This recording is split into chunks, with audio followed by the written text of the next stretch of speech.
بسم اللہ الرحمن الرحیم۔ ایک مبارک اور طویل سفر سے لوٹ کر بھائی گھر پہنچا تو اس کی بہن جو اس سے چھوٹی تھی آ کر لپٹ گئی اور کہنے لگی، بھائی جان، اس مبارک و مسعود سفر سے آپ میرے لیے کیا تحفہ لائے ہو؟ بھائی، کیسا تحفہ؟ بہن، کیا آپ اپنے ساتھ کوئی عجیب و غریب تحفہ نہیں لائے؟ بھائی، تحفہ تو میں کوئی بھی نہیں لایا ہوں، میرے پاس اتنی پونجی کہاں کہ میں تحفہ خرید لاؤں۔ بہن، جانے پدر کیا آپ مجھے وہ انوکھا سیب نہیں کھلائیں گے جو مدت دراز گزرے خراب نہیں ہوا؟ بہن کی یہ باتیں سن کر بھائی حیران رہ گیا۔ میری کمسن بہن کو اس روحانیت اور اس عظیم واقعے کا کیسے علم ہوا؟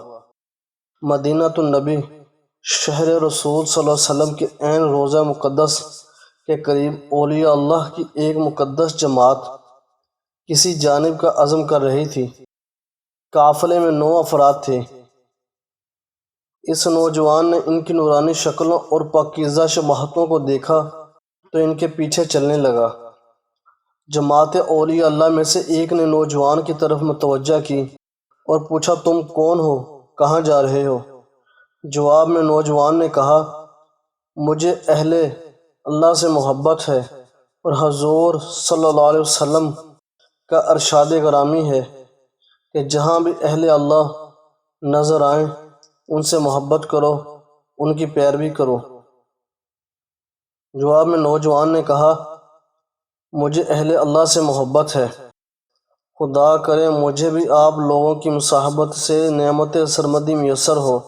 جماعت اولیاء کے دوسرے فرد نے کہا، شاید تمہیں معلوم نہیں کہ ہم لوگ جہاں جا رہے ہیں وہاں صرف وہی لوگ جا سکتے ہیں جن کی عمریں 40 سال سے کم نہ ہوں، تم کم عمر ہو۔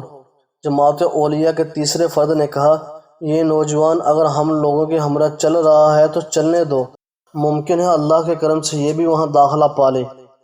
رب تعالیٰ کے ان 9 بندگان خاص کے ہمراہ 10واں شخص یہ نوجوان بھی تیزی سے سفر کر رہا تھا۔ منزل سرعت سے طے ہو رہی تھی، پیروں کے نیچے سے زمین خود بخود رواں دواں تھی۔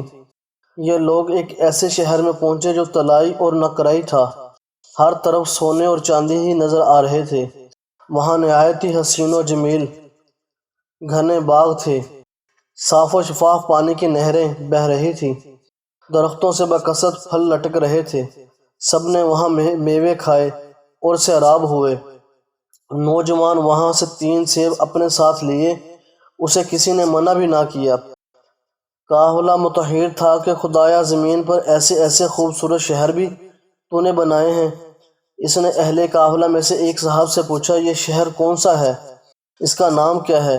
جواب ملا، یہ اولیاء اللہ کا شہر ہے۔ اللہ تعالیٰ کا ولیوں کا جب جی چاہتا ہے وہ خواہ کہیں بھی ہوں یہ اس شہر تک پہنچ جاتے ہیں، مگر 40 سال سے کم عمر شخص اس شہر میں داخل نہیں ہوتا۔ تم خوش نصیب ہو کہ تم کم عمری میں جا پہنچے۔ وہ مبارک قافلہ مکہ شریف پہنچا تو نوجوان نے ایک سیب دامغان کے رہنے والے ایک شخص کو دیا، مگر اس نے حقارت سے سیب کو پھینک دیا۔ قافلہ اولیاء میں سے ایک نوجوان کو ملامت کی اور کہا، اس سیب کی ناقدری کیوں کرتے ہو؟ اپنے پاس سنبھال کر رکھو، جب بھوک لگے تو کھا لینا، یہ کبھی خراب ہونے والا نہیں اور نہ ہی ضائع ہوگا۔ گھر پہنچ کر بہن کی زبان سے نوجوان نے جب اس سیب کا تذکرہ سنا تو حیرت و استعجاب میں ڈوب گیا اور پوچھا، بہن سچ بتا، تجھے یہ کیسے پتہ چلا؟ بہن، بھائی جان، آپ کو تو اس شہر کی سیر ایک بار روکنے کے بعد میسر آئی ہے، مجھ کو تو 20 ہی سال کی عمر میں اس شہر میں لے گئے تھے اور بخدا وہاں جانے کی از خود خواہش مند نہیں تھی۔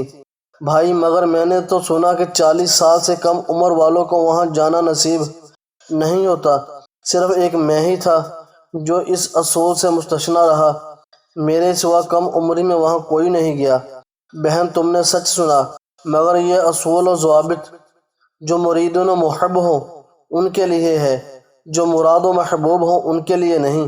وہ جب چاہیں داخل ہو سکتے ہیں، اگر چاہو تو میں اس شہر کی زیارت ابھی کرا دوں۔ بھائی، سبحان اللہ، ضرور۔ بہن یہ سن کر آواز دی کہ اے شہر اہولیہ حاضر ہو جا، اور فوراً شہر سامنے موجود ہو گیا۔ چاندی کا شہر، گھنیرے باغوں والا شہر، نہروں فواروں والا شہر، اس کی لہلہاتی شاخوں پر پھل لدے ہوئے تھے۔ بہن اب بتاؤ تمہارا سیب کہاں ہے؟ بہن کا اشارہ پا کر اس باغ سے اتنے سیب گرے کہ اس نوجوان کے قد کے اوپر آ گئے۔